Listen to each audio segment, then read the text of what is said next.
Mtazamaji, ni saa 7 kamili saa za Afrika Mashariki, popote pale unapoendelea kutazama taarifa za kipindi cha Matukio Mtambuko wa awamu ya saa 7. Mimi ni mtangazaji wako Paul Kirobi. Karibu nikufahamishe mengi zaidi.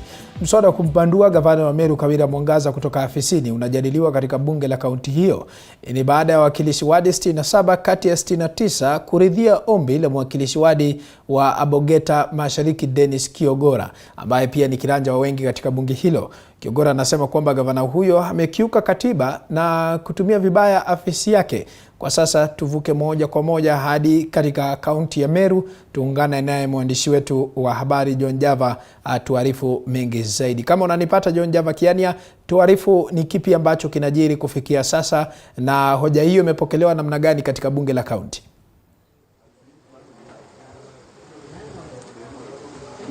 Asante sana po Kirobi na kupata vyema hapa katika kaunti ya Meru.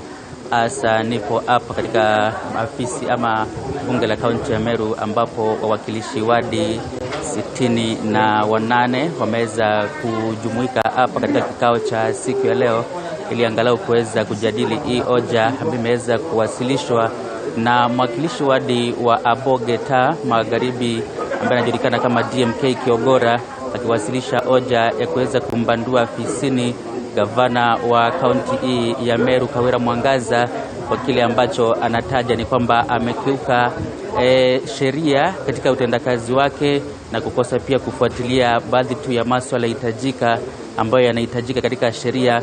Na kikubwa ni kwamba katika hoja ile ameweza kugusia masuala kadhaa ambaye amesema ya kwamba gavana huyu wa kaunti ya Meru hajaweza kufuatilia katika utendakazi wake, ikiwemo pia kaweza kutaja upendeleo katika uajiri wake, na pia kaweza kutaja pia uteuzi usiofuata sheria.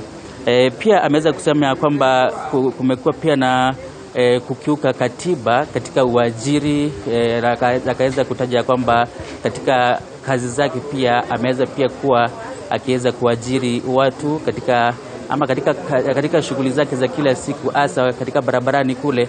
Anasema ya kwamba ni mojawapo tu ya sababu kuu ambazo pia zimeweza kutajwa ili kuweza kumbandua.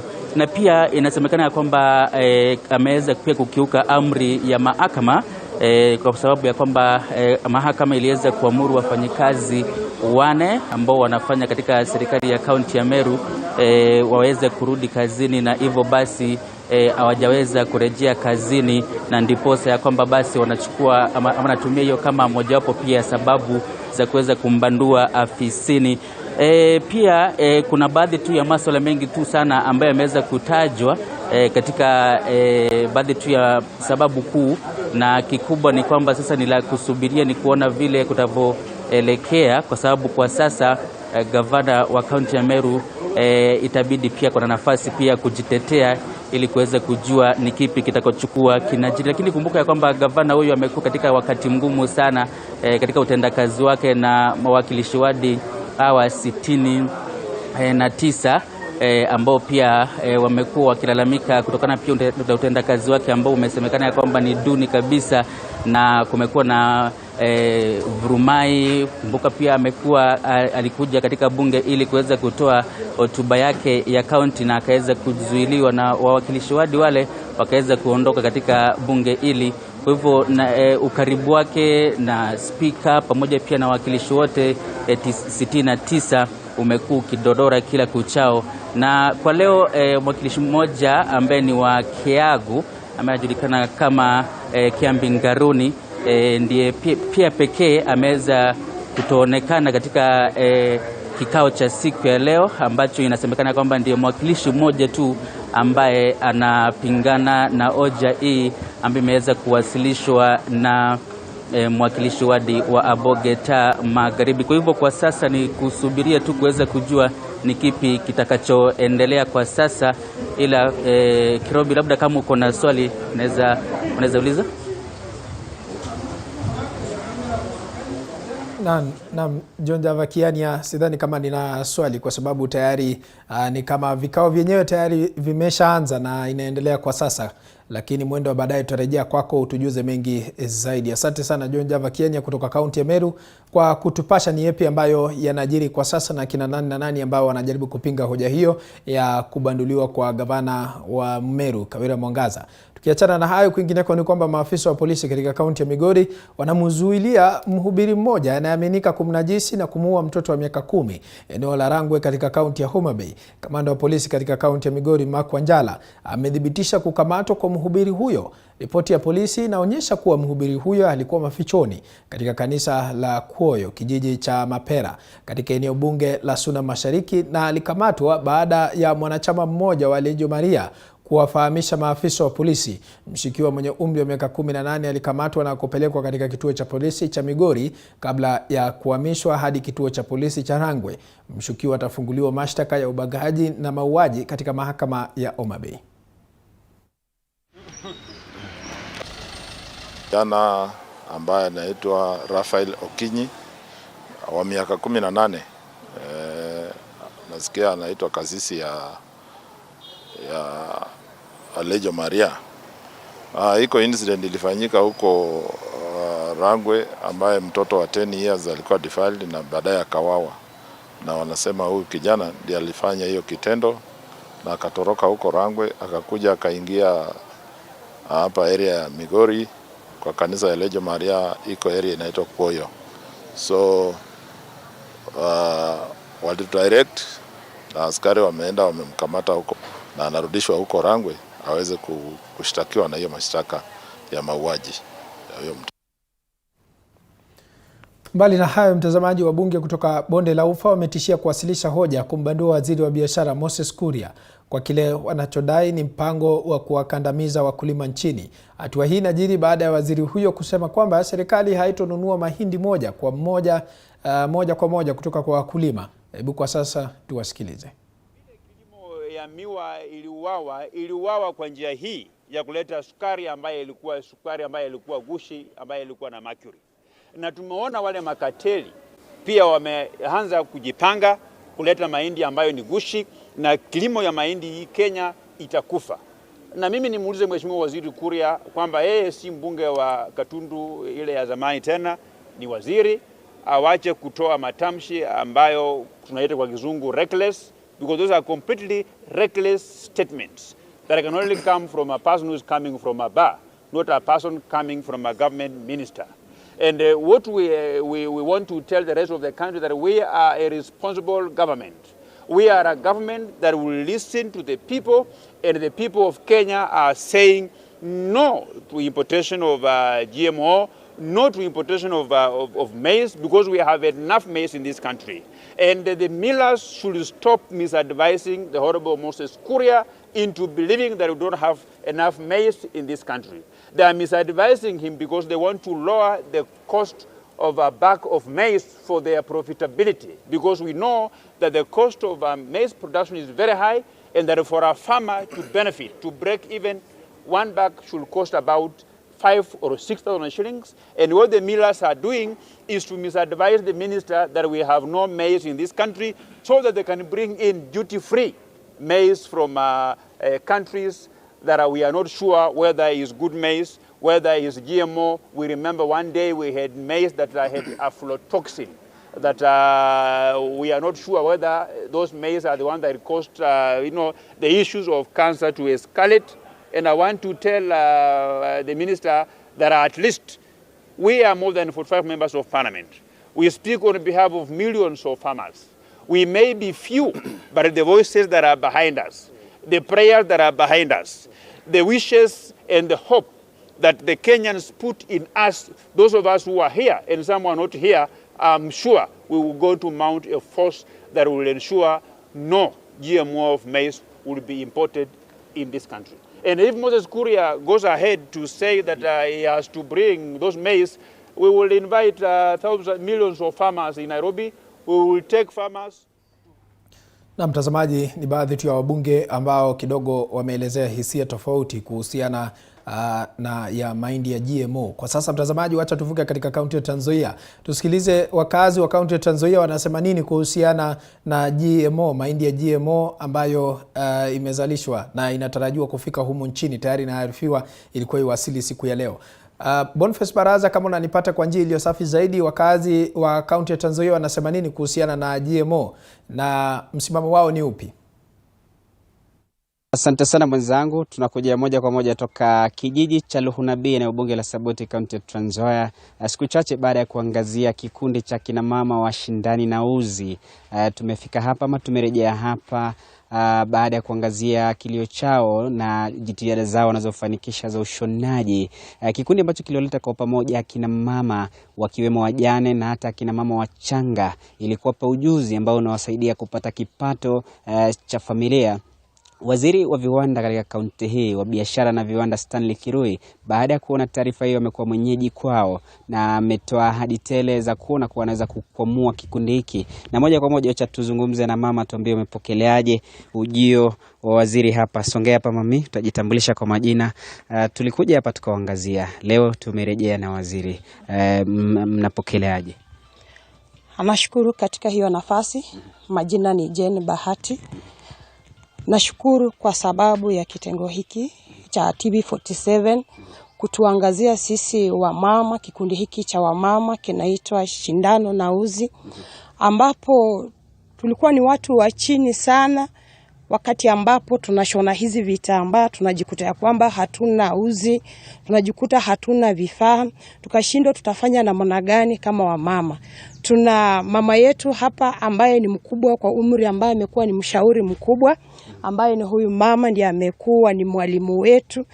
Amejaribu kwa uwezo wake jinsi anaweza, lakini akaona anadidimia. Ndiposa TV47 ikaingilia kati, ikatuangazia na ikatuletea hapa waziri wa biashara ambaye ni Mr. Stanley. Akaja akafika pamoja nasi hapa namna hii, na pia ametuahidi mambo mengi.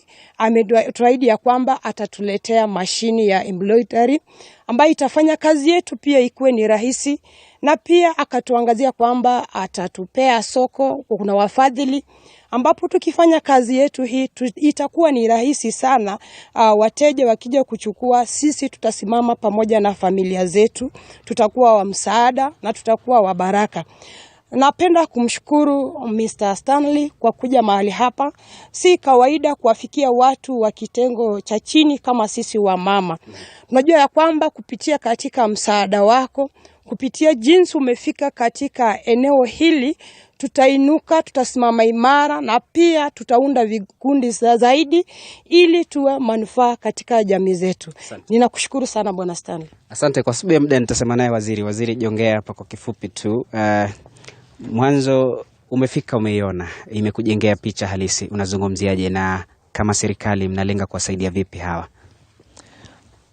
Asante sana. Kama serikali tumeamua kuwa tumewahimiza vikundi hivi vya mama waweze kurejista katika cooperatives ama katika kikundi. Kwa hivyo tumewahimiza kuwa tutatuma hapa maafisa wetu wa cooperatives ili wakuja wasaidie ku fast track registration of this group. Alafu kupitia katika hali hile tutaweza kuwa finance na kuweza kuwa empower na pia kuwatafutia soko katika mabidhaa zao. Asante sana.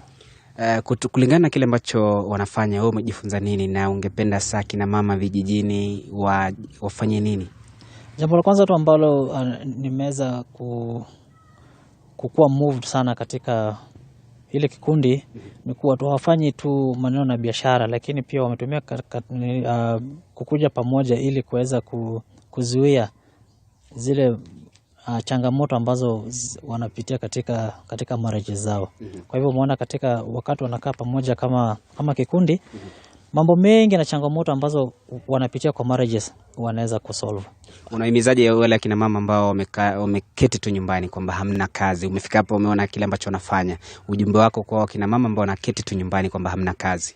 Ningependa kuwahimiza wamama wote ambao hawana kazi, ambao wanakaa tu nyumbani, waingie katika vikundi na waweze kuidentify jambo lolote lile ambao wanaweza kufanya katika eneo zao ili waweze kujikimu katika maisha.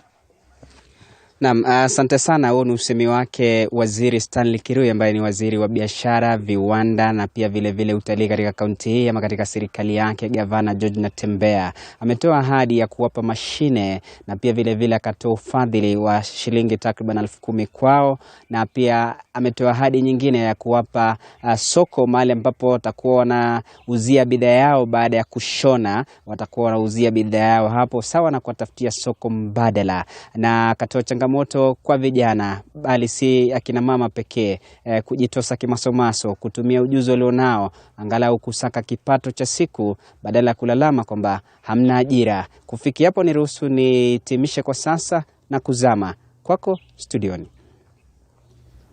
Na asante sana mwandishi wetu Boniface Baraza kwa kusemezana na wakazi wa kaunti ya Trans Nzoia kuhusiana na mjadala ambao unaendelea kwa sasa wa GMO na ni kipi ambacho labda wanatarajia kutoka kwa serikali ya kaunti. Tukitoka huko mtazamaji, kwa sasa ni ruhusu nifululize hadi katika maeneo ya Wajir. Tuungane naye mwandishi wetu wa habari ambaye anafahamika kama Hashim ambaye yuko kule, tupashe mengi zaidi kuhusiana na hatua hii. Naam, kaka Joash, na kupata kwa njia iliyo safi kabisa. Na kama tunavyojua, ukame mbaya zaidi katika miaka 4 umewacha mamilioni ya Wakenya wakikabiliwa na njaa. Serikali ya Rais William Ruto imegeukia mimea za GMO iliyobadilishwa vinasaba kama njia ya kusaidia kukabiliana na pengine mimea, na nchi inasema nchi inahitaji mbegu zinazostahimili wadudu, ukame na magonjwa. Kwa sasa hata hivyo, Wakenya zaidi ya mamilioni wanalipinga suala hili la GMO. Na katika kaunti ya Wajir hapo awali niliweza kuzungumza na baadhi ya wakazi waweze kunipea maoni yao pengine kuhusiana na GMO. As a right holder, as a civilian, as a voter, as a Kenyan citizen, I think the GMO has more effect, more harm than good to the Kenyan population. So I request His Excellency the President to withdraw or stop the procuring of that fertilizer because it has more harm than good. And pastorally, especially the people from the pastoral community also has a bigger challenge because we have also many signs of cancer rates, and when there's no research being done, so we have that fear that the diseases may increase. So as a resident, I say His Excellency the President should stop the GMO, and the department especially concerned for agriculture to stop the GMO. As said by experts and professionals, GMO has a lot of effect on human life. Na tuliambiwa kwamba itadhuru maisha ya binadamu sana. So I believe the government has so many other alternatives to help the people of Kenya instead of the GMO. If at all people whose poverty rate is very low, wakule tena mzao ambayo iko na dawa, mambo ya ugonjwa itakuwa mingi sana. It will be a problem for the people. So many people will be dying, will be developing so many unknown diseases. So we advise the government mambo ya GMO waache kabisa, na tuhitaji, because this is the same government that was opposing yesterday GMO. The leadership of today were opposing GMO yesterday when they were in the government. So I request the government of William Ruto to say no to this GMO. Na sina la ziada, muda hautaweza kuniruhusu niweze kuendelea na kurejesha pale studio. Langu jina ni Hashim Jimal nikiripoti kutoka kaunti ya Wajir. Na asante sana mwanahabari wetu kutoka maeneo ya Wajir. Kwa sasa wacha tuvuke katika maeneo ya kaunti ya Nandi. Tuungana naye mwandishi wetu wa habari ambaye anafahamika kama Chris Bet. Tupashe mengi zaidi kutoka maeneo hayo. Na shukrani sana waziri wa viwanda na biashara Moses Kuria aliweza kusema hiyo jana kwamba serikali imeweza kuagiza mahindi gunia milioni 10 ili kuletwa humu nchini kuwasaidia wale ambao wamekumbwa na baa la njaa. Na mahindi hii ni ile ya GMO. Je, hili litaweza kukubaliana ama Wakenya wataweza kukubaliana na agizo hili. Niko hapa kaunti ya Nandi kupata maoni yao. GMO ilibaniwa miaka 11 iliyopita na serikali iliyokuwa ya Kibaki. Na sasa kuona serikali ambayo imeingia juzi hata ijamaliza miezi 3 ikikubali maneno ya GMO ingie Kenya, tunahuzunika sana. Kwa maana GMO iko na madhara mingi sana na wananchi huku nje na huku vijijini wanastuka kwa hizo vitu. Ya pili, Kenya iko na mahindi ya kutosha. Wananchi wanavuna mahindi in 2 weeks time na serikali inastahili kwanza kuwapea wananchi wa Kenya muda kwanza wavune mahindi yao ili waone kama haitoshi, wajue kama wataleta mahindi kutoka nje ya nchi. Tumesikia leo CS wa Industrial Moses Kuria akisema atapea watu license wa import mahindi kutoka nchi ya nje. Sisi hatukubaliani na hiyo maneno. Tunasema kwanza serikali ipee wananchi wa Kenya kwanza muda wavune mahindi yao ili kama haitoshi waweze kuimport mahindi kutoka nje. Na hatutaki mahindi ya GMO. Hiyo vitu inakuja kuangaisha watu yetu, inaleta magonjwa mingi na madhara mingi, na hatutaki serikali ambao inadhulumu wananchi wa Kenya. Tunataka serikali ambao inalinda wananchi na maisha yao. Kulingana na mpango ya serikali kuagiza mahindi ya GMO, mimi naona ni kitu ya bora zaidi, kwa sababu hatuwezi ona watu wakiwa wanaungua, wakiumwa na njaa, wakikosa chakula na kuna badala nyingine ambayo wanaweza kusaidiwa. Hiyo GMO kwangu naamini ya kwamba wamefanyia utafiti bora zaidi ya kwamba hata itatosha wananchi, inafaa wananchi wa kule. Haina shida. Mimi naona ya kwamba haina shida yote. Hatuwezi lia ya kwamba tunakosa, tunaona watu wakikufa njaa na kuna badala nyingine ambayo wangewezeshwa wapate nalo chakula. Mara mingi unapata watu wenye ndio wanashiba, wanapata chakula na wanakataa, lakini wale wengine maoni yao wangeulizwa ni kwamba wangekubali haya maneno. Hiyo GMO yenyewe kama itatusaidia inafaa ikuje, lakini siku inaadhiri wa Kenya, yani wa Kenya waumie kwa GMO. Inafaa GMO isaidie wa Kenya kabisa. Kama ulivyosikia, wakazi wa kaunti ya Nandi wameweza kutoa maoni kinzani. Wengine wamekubaliana na agizo ile la serikali, huku wengine wakiweza kukataa, wakisema kuwa mahindi hayo yana madhara na yataweza kuadhiri mbegu za kiasili humu nchini. Kutoka hapa kaunti ya Nandi sina la ziada. Jina langu ni Chris Bet, na rejesha studioni. Na asante sana Chris Bet kutoka kaunti ya Nandi. Huku mitihani ya kitaifa ya KCSE na KCPE na ule wa gredi ya 6 ikitarajiwa kuanza mapema wiki ijayo, serikali imeainisha mikakati yake ya kiusalama katika kaunti ya Pokot Magharibi, huku maeneo ambayo yamekuwa yakishuhudia utovu wa kiusalama yakipewa kipaumbele.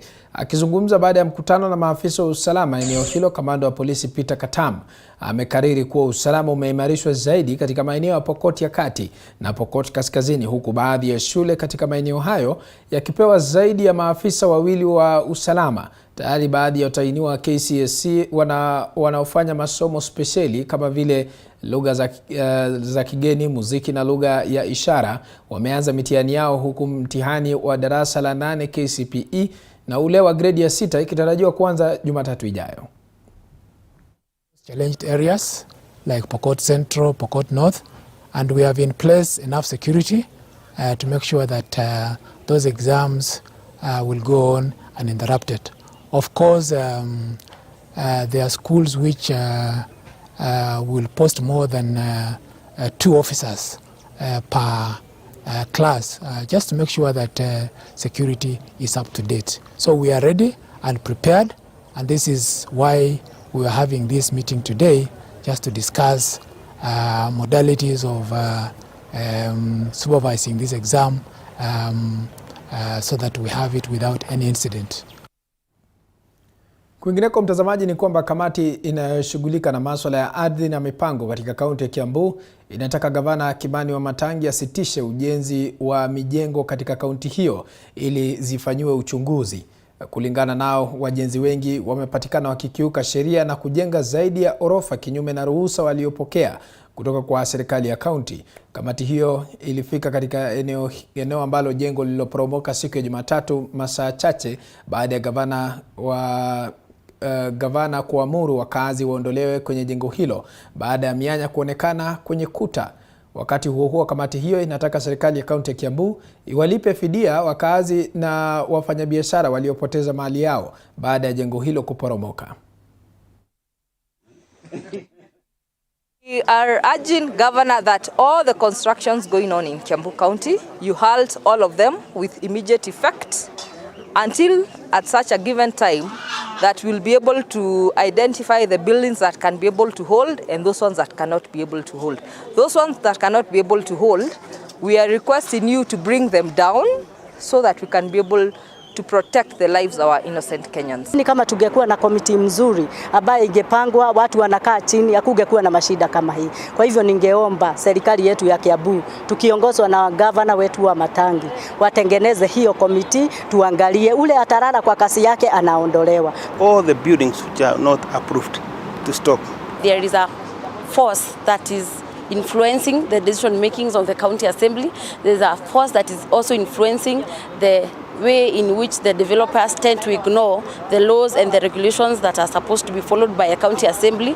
So I would say that majorly we have that percentage of there is another force influencing, and we also have the negligence of the said officers that they tend to overlook the guidelines and the procedures that are supposed to be followed. They don't use the procedure, they don't even pay for licenses, the approvals. So even the engineer, you heard that the engineer was saying that he wrote a report. The report that went to the executive and nothing was done. So you wonder what is happening. So we need to come together and make one table and make these approvals together with all the stakeholders so that these things will stop and stop completely. Na mtazamaji, tukiacha taarifa hiyo kwa sasa tutafululiza hadi katika kaunti ya Trans Nzoia ambapo serikali ya kaunti ya Trans Nzoia imeandaa vikao vya kukusanya maoni kutoka kwa wenyeji kuhusiana na mpango wa miaka 5 ya maendeleo maarufu CIDP. Vikao hivyo vinaendeshwa katika wadi zote 25 za kaunti hiyo na kuongoza na mawaziri katika serikali ya Gavana George Natembeya. Kwa sasa tuungana naye mwandishi wetu Boniface Baraza kutupa taswira kamili kuhusiana na vikao hivyo. Boniface Baraza, kama unanipata kwa njia iliyo safi zaidi, je, vikao vyenyewe tayari vimeshaanza na itachukua muda upi? Na asante sana mwenzangu Paul Kirobi, kiukweli nakupata kwa ndio shwari, na tunakuja moja kwa moja toka afisi ya gavana wa jimbo hili George Natembeya. Na vikao hivyo tumeweza katika pitapita zetu baadhi ya vikao vishang'oa nanga, hasa dakika chache kabla ya kujia hewani tumekuwepo katika makavazi ya mjini Kitale. Mkao wa kwanza unaendelea na unaongozwa naye waziri wa utumishi wa umma Sam Ojwang. Na pasi kupoteza muda, acha tuseme naye gavana wa jimbo hili ambaye ametupa nafasi ya kusema naye. Gavana, asante kwa kutenga muda kusema nasi. Vikao hivi kama serikali aswa pana umuhimu gani wa kuandaa vikao hivi na wenyeji? Katika kupanga miradi ya maendeleo, aswa maendeleo ambayo fedha za umma zinatumiwa, ni requirement ya katiba kwamba wananchi wahusishwe. Unajua, wakati tulikuwa tunatafuta kura, kuna mambo ambayo tunaambia wananchi tutawafanyia. Iko katika manifesto. Kupitia kwa hiyo manifesto tumeprepare ile county integrated development plan. Mipango zote za county zimekuwa ndani ya hiyo plan. Kwa sasa ile kazi ambayo inafanyika ni kwamba tunaenda kuambia wananchi kama wanakubaliana na sisi ile mipango ambayo tumeweka pale. Na pia kama kuna zile ambazo tunawacha nje, pia weka hapo ndani. Kwa sababu CIDP ni mpango ambao utafanywa kwa the next 5 years. Kwa hivyo sio jambo ambalo la kuchukuliwa na mzaha, kwa sababu hiyo ndiyo yataamua ni mambo gani yatafanyika kwa miaka 5 ambayo ijayo. Na sisi kama serikali kwa sasa tumesema kwamba lazima tuhusishe wananchi kwa kikamilifu. Isikuru ni kwamba tunaenda kufanya kama formality, kwa sababu sheria inasema lazima tuwe na public participation. Tunawapatia fursa waongee kwa wazi. Ile maneno ambayo yanatoa tunaichukua kwa muhimu, kwa sababu inaitwa felt need. Yale mahitaji ambayo wananchi wenyewe wanataka, sio mimi ambaye nataka. Labda mimi nataka kuweka maji mahali fulani na wananchi wanahisi kwamba hapana, nataka kuweka barabara. Hiyo ni mambo tunafanya siku ya leo. Pana baadhi ya wananchi ambao watasikia ujumbe huu kutoka kwa viongozi ama maafisa wa serikali na wapuuzilie kufika katika maeneo husika ambapo vikao vinaendeshwa, na mwisho wa siku wao ndio wenye kunyosha vidole vya lawama kwamba mbona gavana kajenga mradi wa maji na hajatuhusisha. Unawaambiaje pengine waweze kujitokeza? Ningependa kuambia kwamba kwa sasa mambo ni tofauti. Yale maoni ambayo watatoa tutaitilia maanani. Najua siku zamani walikuwa wanaenda katika hizo mikutano, wanatoa maoni, lakini ile miradi ambayo inatekelezwa ni tofauti. So watu wakasema hata hakuna haja kwenda katika hizo mikutano. Lakini kwa sasa ningependa kuwasihi wakuje kwa wingi, watoe maoni, maana ile maoni watatoa pia ndio yatategemea, ndio yataamua ni pesa ngapi zitayo katika hizo miradi. Kwa sasa tuko na budget, supplementary budget iko katika assembly, wanaipiga msasa, lakini another 1 week watakuwa wamemaliza. Kwa hivyo fedha zitakuweko. Ile miradi ambayo wanasema kwamba ifanyike itafanywa, kwa sababu tuko na pesa ambayo itatekeleza hiyo miradi. Ujumbe wako wa mwisho? Kwamba sisi tuko tayari kuwafanyia kazi, na sio sisi kuja kuamua nataka hao wakue partners. Tufanye nao kazi pamoja, kwa sababu baada ya sisi kumaliza hiyo miradi, hao ndio wanatakana kuendelesha hizo miradi na kuzitumia. Yaani lazima kuwe na ile sense of ownership and sustainability. Mwisho kabisa, ili ni ghala la chakula kwa taifa la Kenya. Swala zima la GMO, chakula cha kisaki, tumalizie.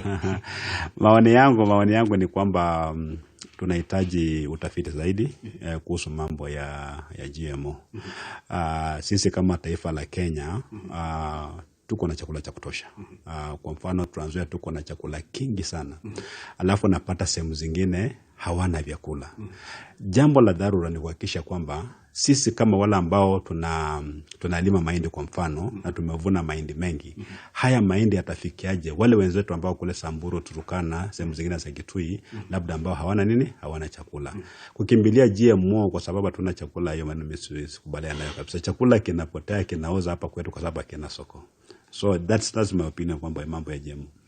Naam, asante sana. Huo ni usemi wake gavana wa jimbo hili George Natembea kuhusiana na mpango mzima wa CIDP wa miaka 5 wa serikali ya kaunti, sawa na ile shughuli nzima au tata unaokumba uagizaji mahindi kutoka mataifa ya ughaibuni, hasa chakula cha kisaki. Niruhusu nitie kikomo na kurejesha ushukani kwako Paul Kirobi. Na asante sana Boniface Baraza kwa kufanya mahojiano hayo moja kwa moja. Naona ni mahojiano ya ofisi pale. Asante sana Boniface Baraza kwa mazungumzo hayo ya kina zaidi kuhusiana na mikakati ya kaunti hiyo.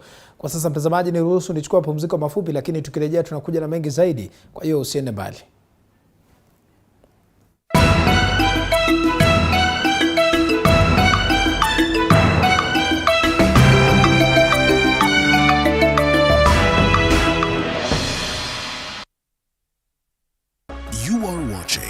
TV47, the home of untold stories.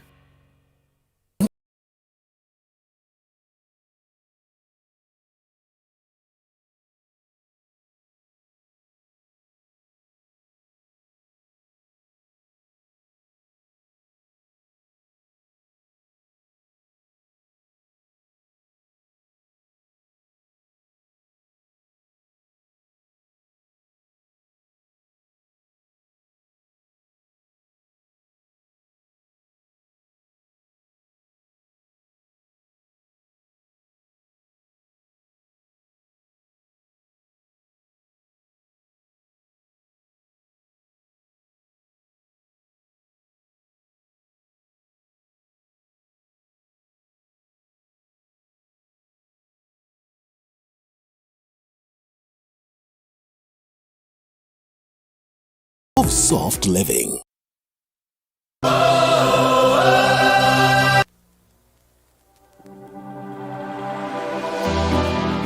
How well do you know what's happening around you?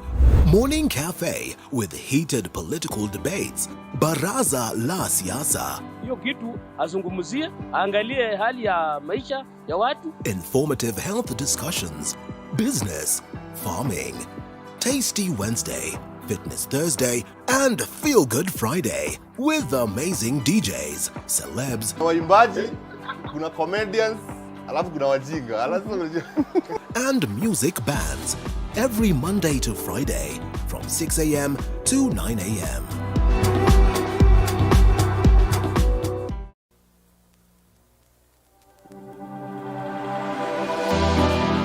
How well do you know what's happening around you? Morning Cafe with heated political debates. Baraza la siasa. Hiyo kitu azungumzie, angalie hali ya maisha ya watu. Informative health discussions. Business. Farming. Tasty Wednesday.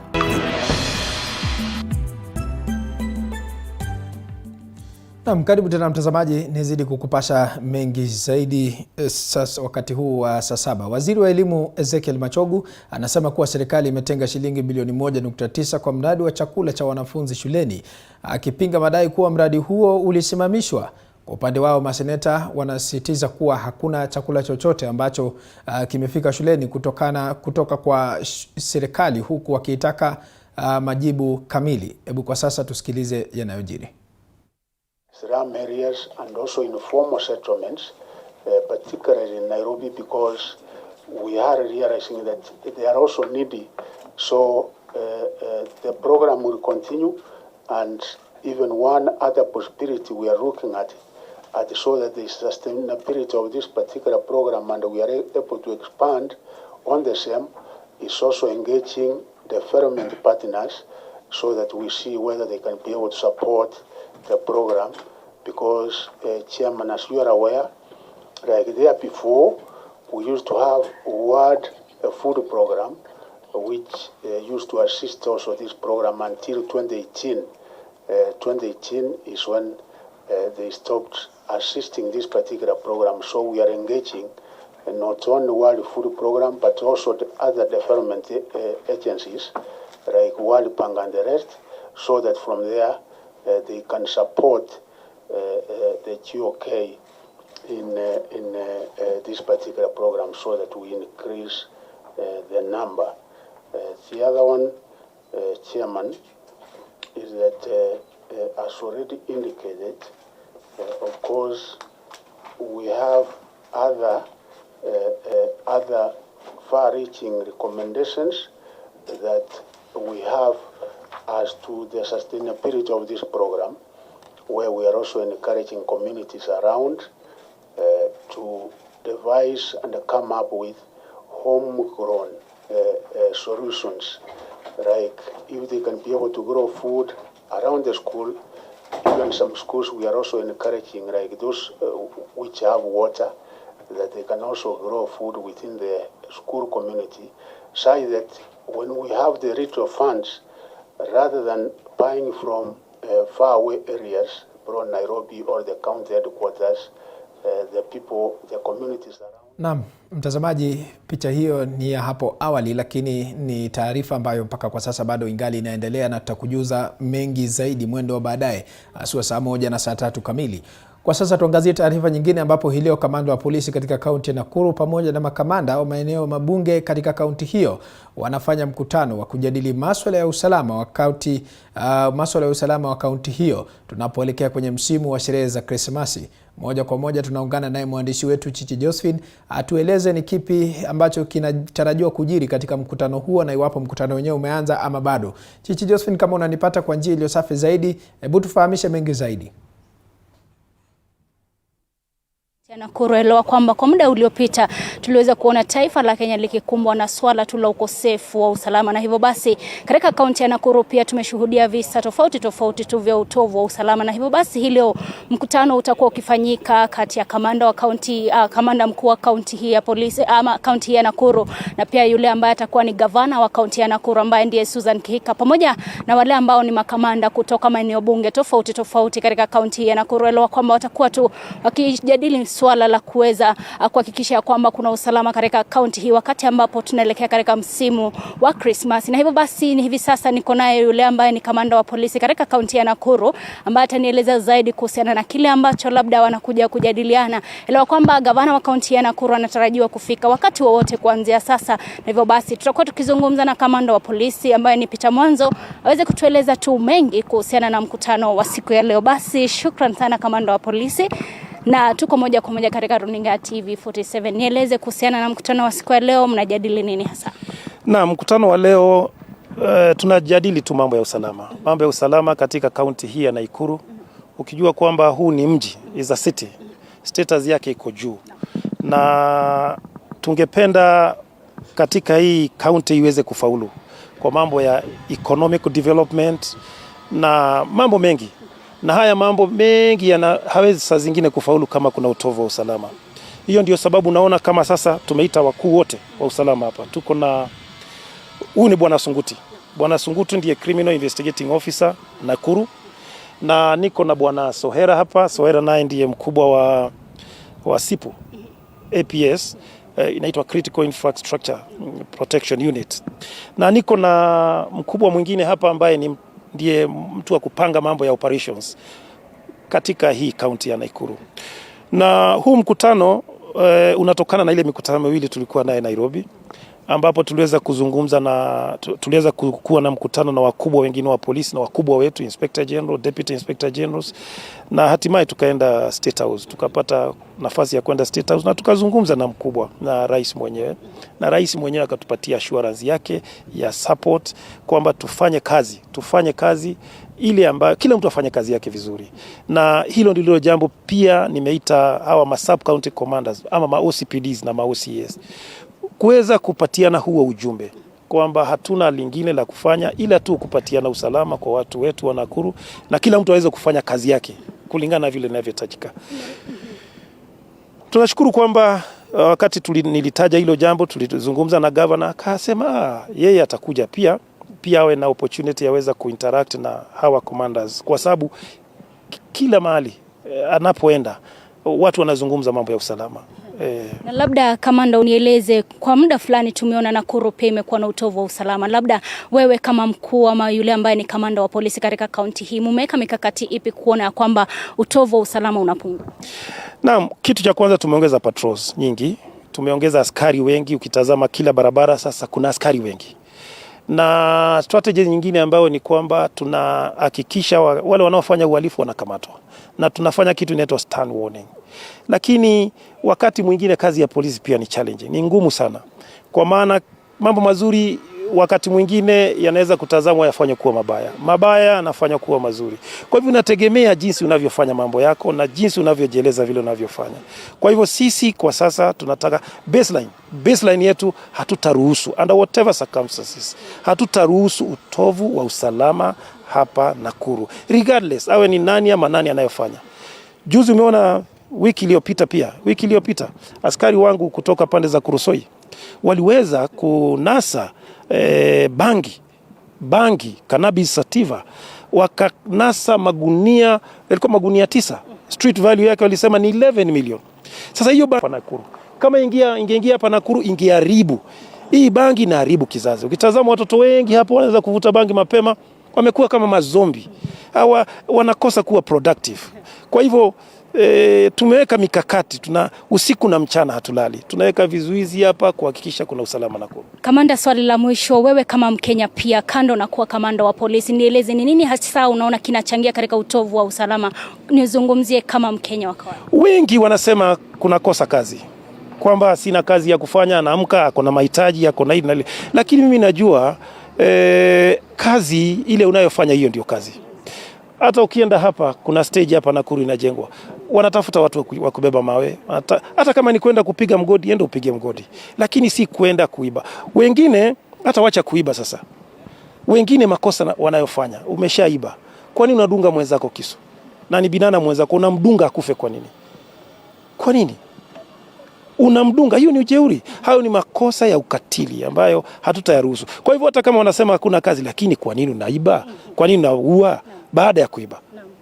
Hilo tu.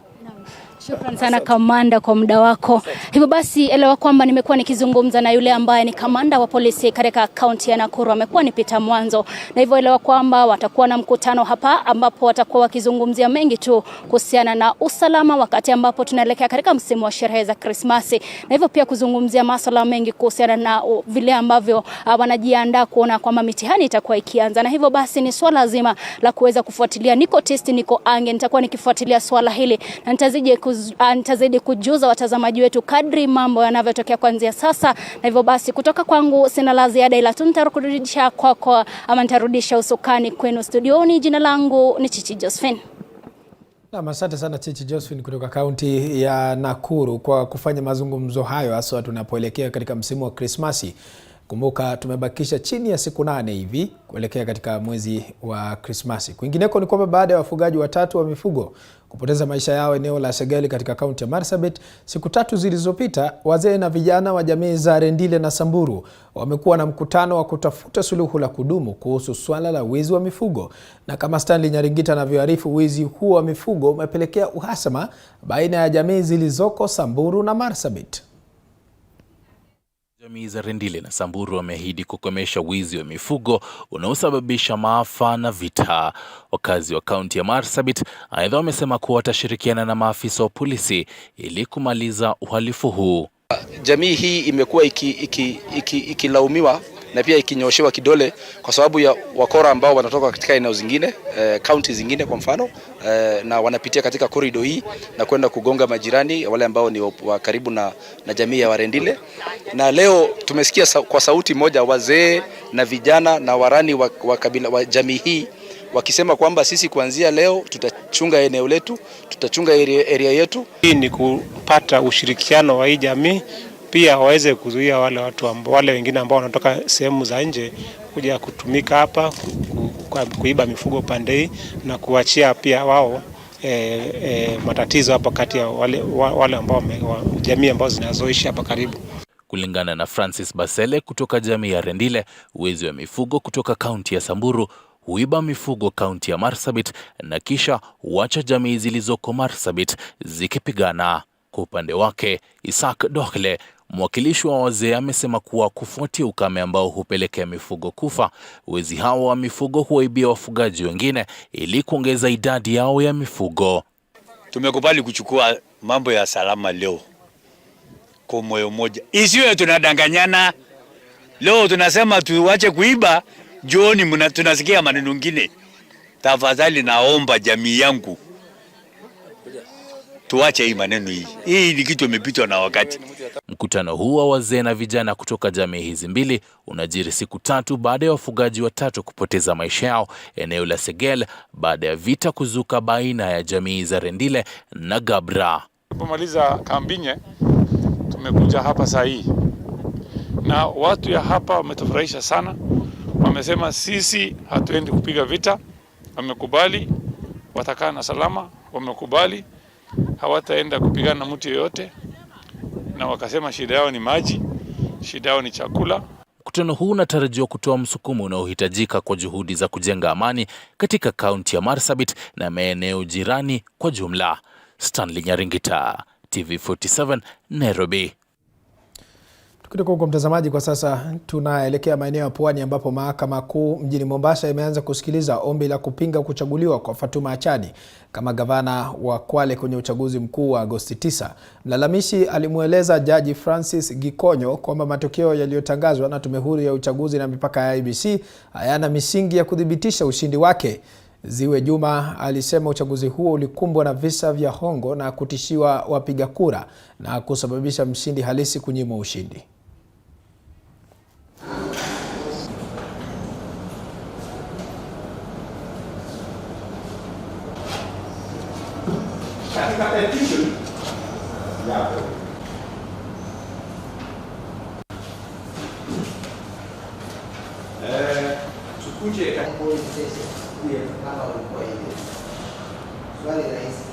ya kwamba sitadanganya, nitakayosema ni ukweli kabisa. Na mimi nasema huo kweli. Niliapa kwa petitioner wanne ama mshitaki. Kwa hivyo hiyo mambo ya agent, mambo ya nini ziwe pala, mimi nimekuja kama petitioner.